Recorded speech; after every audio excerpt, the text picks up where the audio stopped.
Halo Kidalers, selamat datang kembali di channel Hobi Kidal. Di video kali ini aku berkunjung ke grupku yang lama. Video ini sebenarnya direkam duluan dari video yang sebelumnya ya. Jadi ini aku baru datang, belum sempat pemanasan. Maksudnya belum sempat stretching ya. Udah diajak pemanasan atau tampelan sama yang aku tadinya nggak tahu namanya. Lawanku itu orang baru-baru aku nggak kenal. Nah, itu namanya siapa, pokoknya diajak anak itu. Terus ternyata dia itu nggak ngajak aku tampil, tapi ngajak aku defend. Tahu-tahu aku ngelap disemesi terus.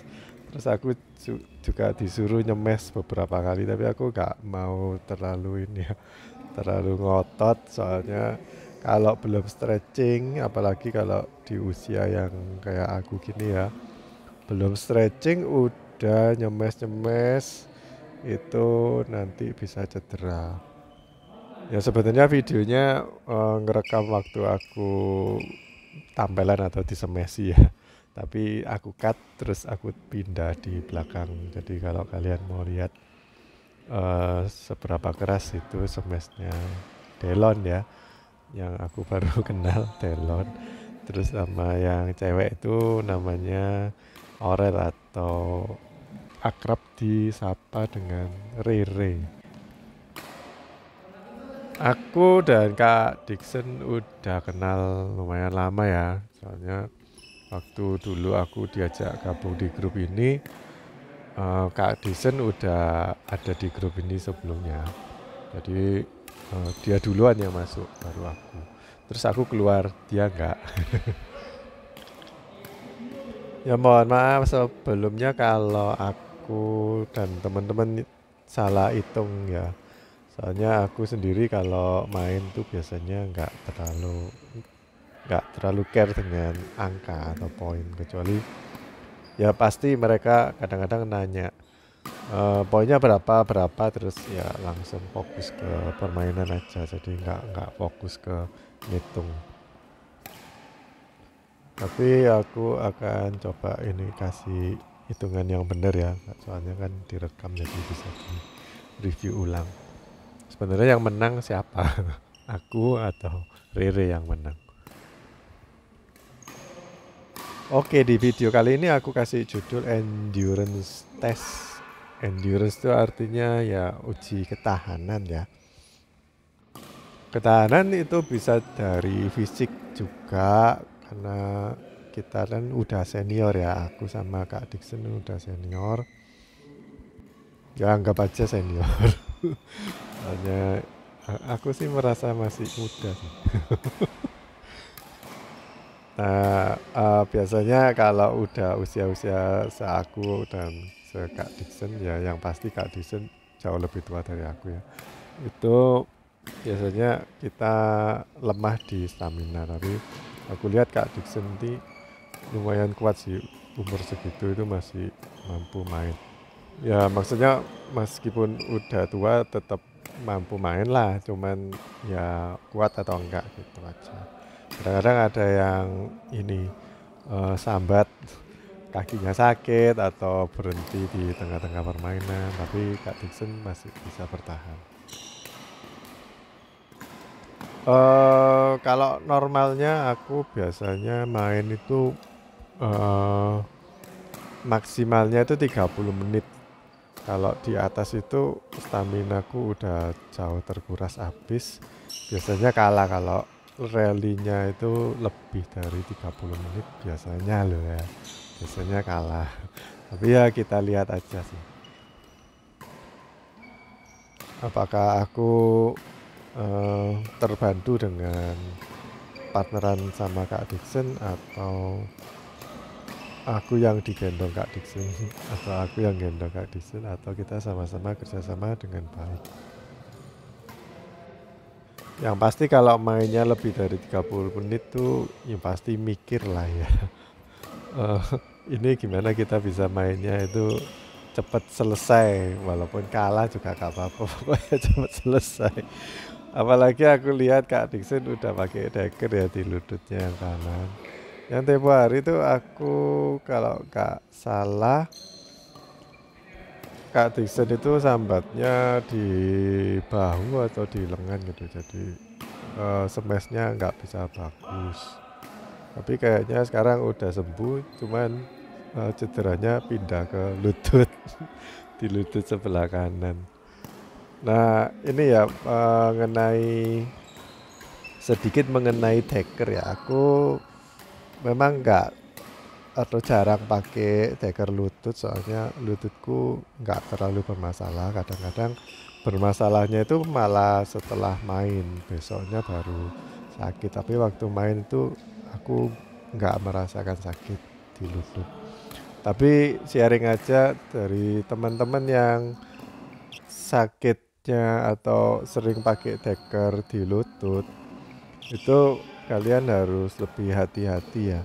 Soalnya ada yang bilang kayak gini, kalau kamu berat tubuhnya di atas berat normal, itu biasanya lututnya kalah atau harus pakai deker biar bantu lututnya itu lebih stabil. Tapi lihat-lihat orangnya dulu sih. Kalau mainnya nggak terlalu intens atau mainnya nggak ngawur ya. Kadang-kadang kan ada gerakan kaki yang ngawur. Itu nggak perlu pakai deker sih menurutku. Soalnya kayak gini, kalau pakai deker mungkin lututmu jadi lebih enak atau nggak terasa sakit, tapi nanti kompensasinya ke tempat lain. Nah, waktu selesai main ini, Kak Dixon tuh sempat sambat ke aku kalau sakitnya itu ada di daerah ini kayaknya di atasnya tumit atau Achilles tendon ya. Sedangkan temanku yang lain lagi yang juga pakai deker itu komplain di daerah betis yang tadi aku kasih tanda panah ya. Jadi di atas deketnya, di baliknya lutut malah. Nah itu em, menurutku ya, ini aku bukan dokter juga bukan terapis, tapi menurutku itu kayak kompensasi dari ini. Kamu maksa ototmu yang seharusnya sakit tuh di lutut, terus kamu proteksi yang di lutut, mungkin terlalu kenceng aja ya tekernya. Jadinya itu jadi lebih kuat, tapi otot lainnya yang di sekitarnya entah di bawah atau di apalagi yang di tumit itu bisa overuse, soalnya yang tadinya harusnya otot lututnya yang kerja keras, tapi karena otot lututnya udah terlalu erat ngasih dekernya mungkin kurang fleksibel, jadi ngantemnya atau kalau bahasa Jawanya itu meraman, sakitnya itu malah pindah ke daerah yang lain yang semestinya nggak terlalu diharuskan fleksibel, tapi karena lututnya dibikin nggak fleksibel karena pakai deker, jadi daerah lain kayak ketarik-tarik. Nah itu bisa cedera juga.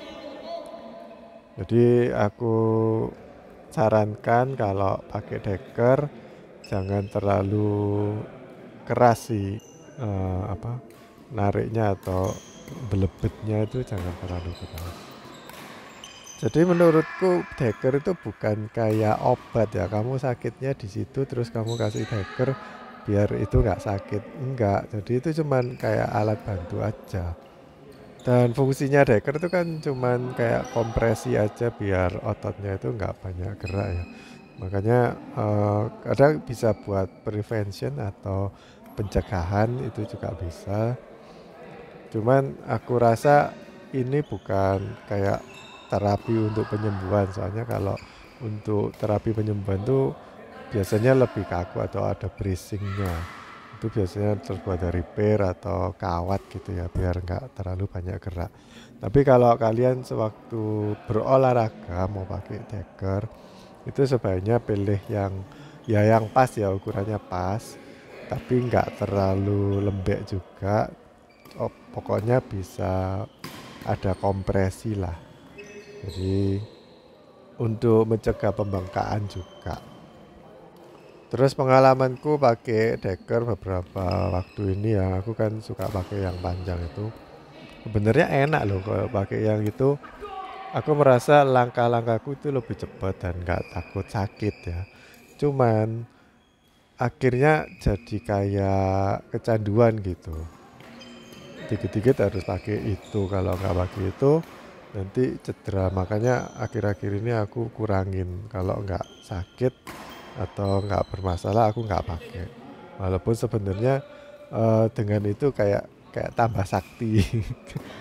Dengan pakai deker sebenarnya kayak merasa tambah sakti, soalnya eh, langkahku jadi terbantu untuk bisa lebih cepat. Tapi aku udah mengurangi pakai itu, kalau nggak sakit ya aku nggak akan pakai. Ya gitu aja sih kalau dari aku ya tentang deker. Kadang-kadang memang banyak pilihan sih deker itu, mulai dari yang harganya cuman 15.000 sampai 50.000 untuk ini ya. Deker lutut itu ada yang harganya sekitar segitu, ada yang 100 lebih juga. Aku kemarin tuh lihat-lihat bahannya dari neoprene atau apa gitu. Terus ada yang kayak ada pernya, untuk yang cewek ada pernya gitu. Aku malah nggak ngerti apa ini nanti nggak tambah ganggu ya waktu main. Kalau untuk lari mungkin nggak apa-apa lah, bantu untuk lurus kan pernya. Tapi kalau badminton apa nggak tambah capek ototnya, soalnya harus maksa pernya dari lurus dibengkokin. Terus antara ini ya, eh, kenceng atau enggak tariannya atau kompresinya itu, aku rasa kalau kenceng itu biasanya enak, bantu untuk kita bergerak. Tapi terlalu kenceng nanti juga kayak ini ya, nggak enak. Nggak enaknya itu setelah mainnya itu kayak ada darah yang nggak terlalu lancar gitu, nanti bisa bengkak malahan. Terus lagi modelnya deker itu kan juga macam-macam.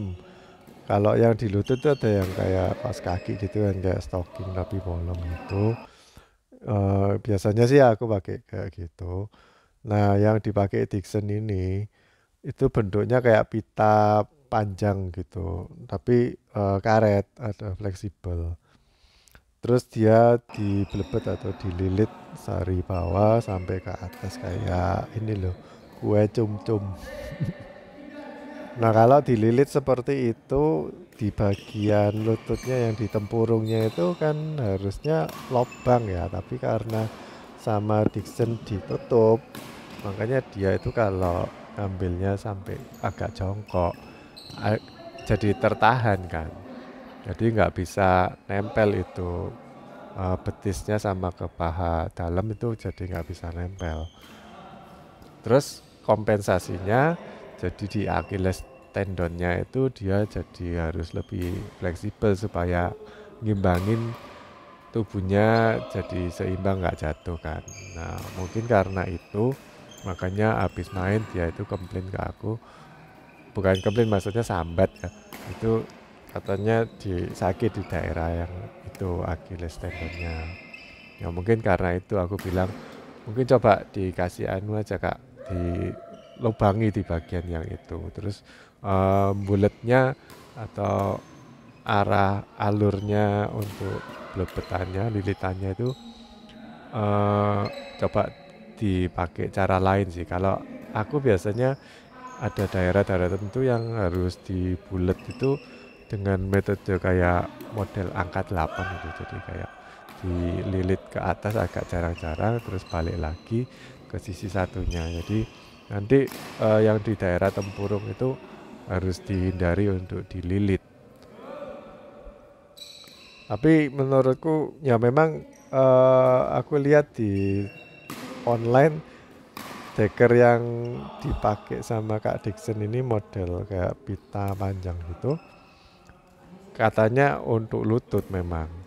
Tapi aku rasa kok nggak nyaman ya kalau pakai kayak gitu. Mending beli yang model kayak tubo gitu. Aku sebenarnya nggak punya sih deker lutut yang bagus. Cuma punya yang 15 ribuan, soalnya aku pikir nggak terlalu penting karena nggak sakit. Tapi aku punya yang buat paha yang di atas, karena aku dulu sempat problem di situ. Jadi aku punya banyak dagger sekarang. Nyobain macam-macam, tapi nggak beli sepasang, belinya cuma satu jadi macam-macam. Jadi yang kalau cocok, misalkan aku butuh baru beli pasangannya, karena kan kalau di online bisa beli eceran, nggak usah beli satu pasang. Nah, dari tadi katanya bahas mengenai endurance, tapi kok bahasnya tentang dagger ya. Bagaimana sih kita bisa bertahan sampai akhir, maksudnya walaupun capek tapi tetap nggak leren atau nggak retired ya, belum selesai terus udah selesai ya, kecuali kalau cedera pasti kita stop main ya. Tapi kalau kita nggak cedera ya sebaiknya dituntaskan. Kadang ada sih pemain yang udah kalah jauh terus bilang udah aku nggak mau main lagi, alasannya cedera, sakit, padahal nggak nggak cedera, izin. Malu kalau kalah jauh terus nggak bisa ngejar terus bilangnya oh aku cedera, udah retired, nggak bisa nerusin. Ada kok orang kayak gitu, cuman nggak ngaku aja. Nah, kalau menurut pengalamanku ya, waktu di tengah-tengah waktu istirahat, pergantian lapangan, atau mungkin uh, ada sesuatu, biasanya kalau atlet kan berhenti di poin 11 terus minum atau istirahat gitu ya. Beberapa detik ya kayaknya, atau beberapa menit, 1 menit ya. Jadi 1 atau 2 menit ya. Itu biasanya kan mainnya rally, tapi kalau kita kan mainnya pindah bola. Nah, aku nggak tahu sih menurut ini kesehatannya gimana sih. Kalau main rally otomatis pasti lebih cepat, nggak ada istirahatnya. Mungkin mereka butuh istirahat di poin 11. Tapi kalau pindah bola mestinya sih lebih santai, soalnya kalau pemain yang tua-tua, yang senior tuh nggak mau kalau diajak main dengan hitungan rally, soalnya mainnya cepat, mereka nggak mampu di dalam hal ini ya, kayak pacu jantungnya itu, heart rate-nya itu nggak terlalu nyaman buat para senior kalau kita mainnya cepat. Tapi kalau menurut pengalamanku ya, kita itu istirahat, misalnya ganti lapangan, pindah lapangan setelah poin 15, itu kita minum dikit aja, jangan terlalu banyak, mungkin cuma maksimal 2 teguk. Kalau kalian minumnya terlalu banyak, memang tubuhnya jadi lebih adem ya, karena uh, pergantian cairan, cuman nanti mengganggu performa. Kalau minum terlalu banyak nanti kelempokan atau terlalu kenyang nanti jadi lambat. Kita mainnya itu jadi lamban. Terus waktu istirahat itu kita sebaiknya duduk-duduk minum, atau minum dengan berdiri. Mungkin ada di kepercayaan atau agama tertentu yang mewajibkan sewaktu minum harus duduk. Nah, itu menurut kajian kedokteran bagus. Jadi waktu kita minum itu sebaiknya duduk. Tapi aku lihat kalau di pertandingan BWF tempat duduknya cuma satu. Jadi kalau main double yang satunya harus berdiri, yang satunya duduk. Biasanya yang nggak punya kepercayaan itu yang berdiri. Dan aku lebih suka kalau nggak duduk, soalnya tubuh kita kalau sampai duduk itu jadi cooling down. Terus habis cooling down itu kayak ada kaku-kakunya. Mungkin kalau masih muda serere atau sedelon nggak terlalu terasa, tapi kalau udah senior tuh terasa. Waktu kita itu udah berhenti atau cooling down, untuk ningkatin lagi, untuk naik lagi performanya itu agak sulit. Itu buktinya kalau kemarin, mungkin tahun lalu ya, ada pertandingan yang Ahsan sama Kohendra main lawan anak yang masih muda. Terus di poin-poin akhir sebenarnya Hendra lebih unggul ya, tapi karena ada gangguan dan harus berhenti pertandingannya beberapa menit, akhirnya mereka kalah soalnya udah ini turun ya, udah cooling down. Terus untuk meningkatkan lagi itu mungkin kalau udah senior perlu waktu lebih lama. Dan itu mungkin juga alasan kenapa waktu istirahat itu sama BWF ditentuin ya berapa detik. Terus kalau nggak buruan kembali lapangan itu kan disuruh ayo balik-balik ke lapangan, be ready, terus nggak boleh nunda-nunda. Nah itu supaya lebih fair mainnya, jadi nggak nunggu. Kalau kebanyakan nunggu mungkin ini ya ngerusak timing atau ngerusak adrenalin. Ada atlet yang mungkin terganggu, ada juga yang enggak, tapi kita lebih fokus, lebih fair supaya kalau ada yang terganggu ya harus dibatasi biar lebih adil.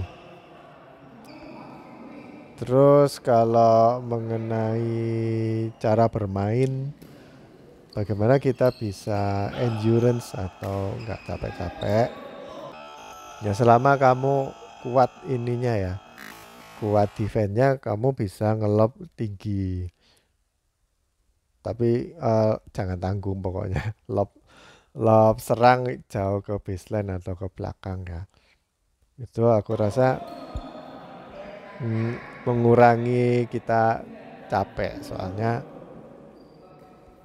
kita nggak buru-buru untuk lari-lari menempati posisi yang enak atau yang benar. Tapi kalau memang nggak memungkinkan ya untuk bisa main lob-loban, kadang-kadang kan strategi kita harus diganti ya, nggak boleh main kayak gitu. Itu kita bisa main nempatin ke ruang-ruang yang kosong atau yang pokoknya kita mainnya itu tetap fokus ke daerah-daerah yang menyulitkan lawan, jangan dibikin gampang-gampang terus. Kalau kalian lihat kadang-kadang ada pemain yang bagus mainnya, tapi arah-arah bolanya itu kayak gampang-gampang gitu, taruhnya cuma di tengah-tengah, smash-smash, taruh di tengah gitu aja. Aku lihat meskipun atlet juga sering melakukan itu, jadi nggak ada sulit-sulitnya buat melawan mereka. Terus pada akhirnya kita yang dibikin pontang-panting sama lawan yang ngerti bagaimana caranya biar dapetin poin lebih gampang. Nah masalahnya kamu ngerti nggak cara main badminton supaya lawannya capek, kamu nggak. Jadi gini ya Kak, aku kasih kamu pilihan, misalkan kamu lebih senang main itu banyak gerak atau sedikit gerak. Kalau aku lebih senang sedikit gerak, soalnya kan lebih hemat energi. Hemat energi, hemat biaya. Jadi maksudnya hemat energi ya kita itu nggak capek-capek gitu. Malah kalau bisa itu kita nggak usah gerak kemana-mana, bolanya itu datang sendiri ke kita. Nah itu mungkin ada special trik ya, kita naruh di mana nanti pasti bolanya itu jatuhnya atau baliknya lurus atau bagaimana, itu kita tinggal tunggu aja, terus kita kasih smash atau blok gitu, lawan udah mati, kocar kacir. Nah itu kita harus pinter-pinter cari bola yang seperti itu. Nah gimana sih caranya biar kita itu gak usah lari-lari, maksudnya kalau kita startnya dari nol terus lari-lari agak jauh gitu kan susah ya atau berat gitu. Gimana kalau kita itu udah siap paling enggak cuman seperempat aja untuk melangkah untuk ngambil bola, jadi kan lebih enak kayak gitu. Gimana caranya supaya kita bisa seperti itu? Ya ini ada yang namanya antisipasi. Jadi pemain yang baik yang udah berpengalaman itu udah tahu bolanya itu bakal lari kemana. Biasanya itu sama lawan pasti ditempatin ke sini dan kita udah eh, gerakannya itu larinya udah ke sana gitu. Lain dengan teman-teman yang nggak punya pengalaman atau nggak punya antisipasi. Jadi habis mukul sering ya aku lihat habis mukul lob dari kiri belakang, dia ngelob entah kemana, pokoknya habis ngelob dia diam stay di situ. Jadi nunggu aja di kiri belakang situ. Nanti kalau bolanya dikembalikan ke sisi satunya yang di kanan belakang, dia baru lari, buru-buru lari ke kanan. Nah itu menurutku bukan tipe orang yang punya antisipasi. Jadi kalau kita itu ngelob entah kemana dari kiri, itu kita harus kembali ke posisi yang tengah kan, pokoknya di belakang yang tengah gitu. Kecuali kalau partner kita mundur untuk ngambil di sebelah kanan, itu ya lain soal. Tapi kita itu harusnya kembali ke tengah.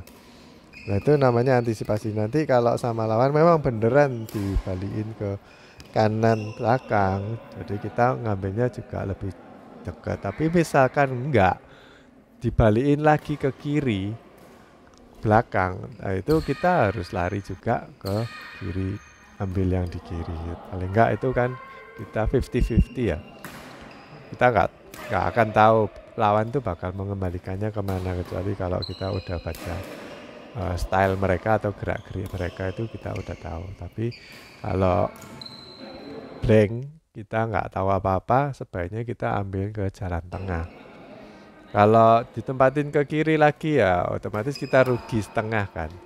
Kalau ditempatin ke kanan ya kita untung setengah, kasarannya itu kayak gitu. Tapi misalkan kita tetap stay di kiri belakang, terus sama lawan dikembalikan ke kita lagi, berarti kita untung 100%. Soalnya gak perlu lari-lari, bola datang sendiri ke kita. Tapi kan kamu spekulasi.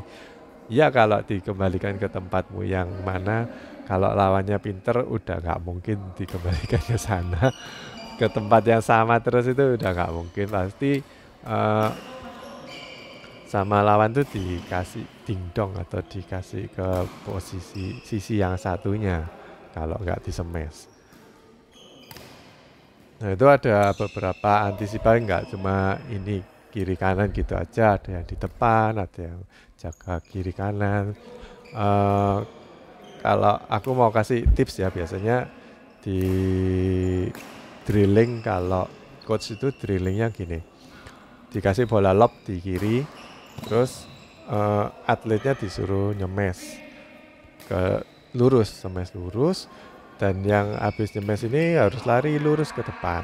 Terus disuruh ngasih net silang, sama coachnya dikasih bola dilongi ya, dilempari bola, suruh ngasih net silang, terus atletnya suruh lari ke kanan untuk kasih net kill. Nah itu diputer, jadi muter keliling lapangan segitiga gitu, dari belakang kiri maju lurus, terus ke kanan net. Nah kayak gitu terus. Nah itu kayak udah pakemnya orang badminton ya, habis smash maju terus kanan, habis smash maju kanan. Nanti kebalikannya juga gitu, habis smash dari kanan maju terus ke kiri. Nah itu udah kayak polanya kita main. Nanti berguna buat di game permainan kalian tuh, kalau diajari drilling sama coachnya kayak gitu, itu ya kalian manfaatin buat main. Jangan cuman ini kayak dikasih arahan suruh gini ini cuma latihan gitu aja, waktu main nggak dipakai ya enggak. Itu nanti penerapannya waktu main itu pakaian atau dipakai ilmunya kayak gitu. Tadi kan udah dipelajari ya, dipakai. Lalu antisipasi kedua ya, kemarin aku lihat di salah satu ini account di Instagram, dia bilang tentang split step. Nah aku kan udah sering bilang ya mengenai split step, habis mukul terus kembali ke posisi yang kita mau atau yang seharusnya kita jaga, itu langsung buka kaki split step biar kita cepat kemana-mana. Tapi ternyata itu juga kurang tepat. Ada benernya setengah. Itu katanya dia kalau apalagi yang main single ya, habis mukul terus dia kembali ke tengah split step itu malah telat. Jadi ini salah. Yang benar adalah habis kita mukul terus kita kayak jalan. Kalau kalian lihat Lindan tuh kayak gerakannya jalan ya ke tengah. Baru kalau bolanya itu udah sampai di lawan dan lawan udah mukul, kita kan tahu arahnya ke sana. Baru kita melakukan split step itu. Soalnya kalau kita udah split step duluan, jadi kecepatan antisipasinya split step duluan, kakinya jadi diem. Terus kalau kita mau melangkah malah lebih sulit. Jadi kita itu melakukan arah lari ke daerah yang kita tuju itu harus dimulai dengan split step dulu. Jadi ini ilmu baru sih menurutku. Ya walaupun mungkin aku udah menerapkannya tapi nggak tahu teorinya, baru-baru aja aku baru tahu teorinya kayak gitu. Jadi buat kalian yang kayaknya kemana-mana terlambat, mungkin bisa jadi penyebabnya itu. Jadi kalian kecepatan pakai split step atau malah nggak pakai split step sama sekali. Ada bola langsung buru-buru kayak orang lari ngejar maling gitu. Tapi harusnya kita, ada bola, sempatin waktu untuk split step dulu baru lari. Menurutku itu lebih cepat dan lebih efisien ya untuk jalan atau lari ke mana-mana ngambil bola. Tapi ada saat-saat tertentu yang memang kita itu nggak sempat pakai split step ya, misalkan dikocak dari depan kiri terus kita harus ngambil backhand di sebelah kanan gitu. Kita nggak bisa balik lagi ke tengah ke daerah T terus mengarah ke sisi satunya, itu nanti terlambat. Jadi kita pakai shortcut. Jadi habis ngambil net di kiri, kita jalannya lurus kayak kepiting gitu ke kanan, langsung kita ngambil untuk ngasih atau net kill. Kalau kalian habis ngambil netting kiri terus balik lagi ke tengah daerah T terus maju ke kanan, udah telat, bolanya udah turun. Lalu berikutnya supaya kita masih bertahan sampai gamenya berakhir dan hopefully menang ya. Kalau bertahan aja tapi kalah ya, ya bagus sih, cuma nggak seneng. Kalau menang kan lebih seneng daripada kalah. Itu kita tunjukin semangat aja. Kalau lawan lihat kita itu kayaknya ini udah habis, ini om ini udah habis, kayak kita kocak aja, tambah kamu dikocakin. Terus kalau lawan tuh pasti ngelihat yang ini lebih percaya diri, yang ini, yang itu itu kok nggak percaya diri, kayak males ngelangkah atau nggak niat mainnya. Kita smash ke arah itu aja, atau omnya yang itu diputer-puter aja supaya tambah cepet capek. Nah itu kalau bisa sih ya seharusnya tambah senior itu tambah no pressure ya. Udah pasti menurutku kalau udah senior itu nggak pantas lah kalau mentalnya itu mental lembek gitu. Tapi pasti lebih percaya diri lah. Kalau bisa ya nggak perlu pura-pura untuk dikuat-kuat tapi memang kuat beneran. Tapi kalau nggak bisa ya pura-pura aja. Pokoknya di fake it until you make it. Jadi kayak di pura-pura happy biar kamu happy, pura-pura kuat biar kamu lebih kuat. Itu ada sih kayak teknik psikologi kayak gitu, supaya lawan itu nggak gampang baca kamu kayak ini kayaknya lemah, itu diserang aja yang itu. Jangan kayak gitu. Jadi harus tetap niat. Ya kira-kira seperti itulah kalau tips-tips dari aku. Ya selebihnya kalian cari-cari aja kelemahannya lawan tuh di mana. Misalkan kebanyakan pemain itu pasti strugglingnya itu di backhand. Ya, coba kita kasih ke backhand lebih banyak, atau mungkin dipancing dulu ke arah forehandnya terus dikasih backhand. Biar kadang-kadang gini, ada pemain yang backhandnya bagus, tapi kalau dikasih forehand dulu terus dikasih backhand, dia ngambil backhandnya terlalu jauh, jadi nggak bagus. Jadi kadang-kadang ada pemain yang bola seharusnya pakai forehand tuh bisa overhead forehand, tapi dia itu males pakai overhead forehand terus pakai backhand. Jadi kelihatannya backhandnya dia bagus, soalnya tetap nyepak kan, bolanya itu udah deket sama body, terus dia ngambilnya jadi lebih kenceng. Tapi kalau jauh dari body, dia itu mungkin langkahnya kurang cepat, jadi ngambilnya jauh dari body, otomatis powernya harus ditambahin, dan itu mungkin aja nggak bisa dia. Jadi coba kalian atur bolanya itu kayak gitu. Terus ini ada satu lagi mengenai ketinggian bola. Tadi aku sempat sebutin kalau biar kita nggak cepet capek itu ngelob yang tinggi ya. Maksudnya supaya kita ada waktu untuk menempati tempat posisi yang ideal untuk bertahan atau untuk melangkah ke bola lanjutannya ya.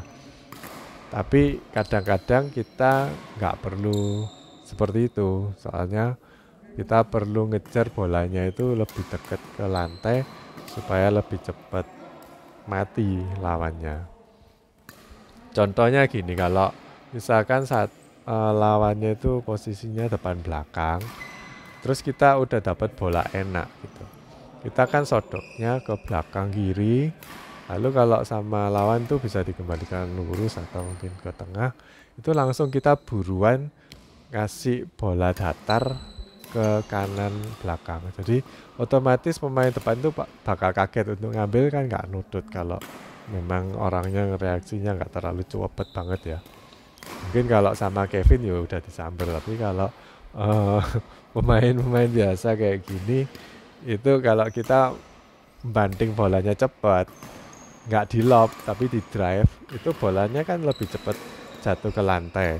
Walaupun usianya masih 20-an juga nggak bakalan sempat untuk lari dari pojok kiri ke pojok kanan. Jadi mereka pasti cepat mati. Nah itu kita harus manfaatin dua tipe lob ini, atau mungkin drive itu termasuk. Kadang-kadang kalau kita harus melewati pemain yang depan, harus sedikit ngelob tapi nggak terlalu tinggi ya. Jadi ada dua tipe lob, itu kita bisa pakai itu. Tapi kalau yang paling bagus memang drive atau bola datar. Tapi kalau memang lawannya itu siap, biasanya yang nunduk-nunduk udah bisa baca bolanya lawan, itu kita kasih agak lob tapi nggak terlalu tinggi supaya pemain belakang itu juga kesusahan untuk lari-lari, kan harus cepet biar bisa ngambil. Walaupun bisa pun ya memang resikonya kalau kita ngasih lob, mungkin lawan nggak langsung mati. Di sebelah kanan itu lawan nggak langsung mati, tapi biasanya nanggung soalnya posisinya jauh. Kalau tekniknya bener bisa ngelob tinggi, tapi pasti mereka bakal buang bola soalnya posisinya nggak enak. Jadi kita tungguin aja. Cuman nggak 100% akurat teorinya. Kadang-kadang kalau yang belajaran takut kalau mukul sekeras mungkin, tapi nanti tenaganya nggak ada, jadi pasti nanggung aku di smash. Jadi aku ngasihnya ke depan aja atau di net, di blok. habis lari-lari terus cuma ngasih pelan ke daerah net. Nah itu kalian juga harus nungguin. Jadi siapnya tetap di lurusannya bola yang kamu kasih itu. Terus siap-siap mau maju ke net kalau dikasih net, atau siap-siap nyemes kalau lawannya buang bola. Nah kalau bolanya dikasih net, kalian bales net aja. Soalnya pemain yang habis lari-lari ke kananmu itu dia bakal maju. Soalnya itu udah drillingnya kan. Meskipun di net tetap yang itu harus maju untuk ngambil bola berikutnya. Harus tanggung jawab. Soalnya yang pemain satunya yang tadinya di depan, pasti dia bakal mundur. Soalnya takut kalau bolamu itu ternyata bolanya lawan tuh ternyata nanggung, kan bakal disemes. Kamu kalau jaga di depan mati, kena semes. Jadi biasanya yang pemain depannya bakal mundur. Makanya yang habis ngasih net harus maju. Nah, itu cuman skenario yang pertama sih kayak gitu. Tapi mungkin dari coach lain ada skenario lainnya, ya aku nggak tahu ya. Tapi biasanya itu yang terjadi. Oke, aku rasa cukup ya mengenai endurance. Kita itu harus melakukan apa. Kalau bisa sih mainnya lebih tajam lagi, jangan nanggung-nanggung. Terus kalau menghadapi lawan yang masih muda, mereka biasanya mainnya itu main keras atau main semes-semes. Tapi aku lihat si Rere ini mainnya juga pelan-pelan atau ngeblok-ngeblok, ngasih drop shot. Ya bagus sih. Oke guys, gitu aja video kali ini. Sampai jumpa di video berikutnya. Jangan lupa like dan subscribe. Sampai jumpa, dadah.